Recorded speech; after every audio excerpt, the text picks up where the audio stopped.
করছো মা? কি করিস? আর বলিস না, এই যে হাটে গেছিলাম রে, আজকে শনিবার না, হাটে গেছিলাম, এই হাট থেকে বাড়ি আসলাম। দেখ না শখের মানুষটা কোথায় গেছে, দরজাটা খুলে রেখে চলে গেছে। কি কি বাজার করলি হাট থেকে? আলু, পেঁয়াজ, আদা, রসুন, এই যে গন্ধরাজ লেবু, দেখ দেখেছিস আমার শখের মানুষ পয়সা দিয়েছিল এত সুন্দর সুন্দর বাজার আনতে। এই যে লাল লাল টমেটো দেখছিস, এই যে ঝাল ঝাল কাঁচা লঙ্কা, খা, তুই এত শখের মানুষ।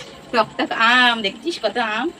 আমার শখের মানুষ কিছু দেয় না, কিছু দেয় না, কত কিছু এনেছি বুঝলি। বড় বড় আলু,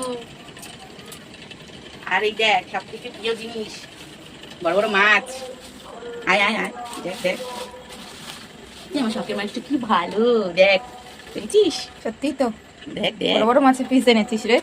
এগুলো খাবো বুঝছিস, খাবো।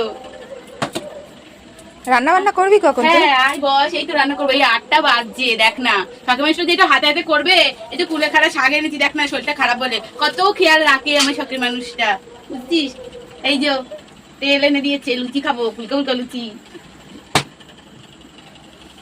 তোরা তুই এবার বাড়ি যা রে, আমি রান্না বান্না করবো, আর আমি আর আমার শখের মানুষ খাওয়া দাওয়া করবো। তুই আবার পরে আসিস রে।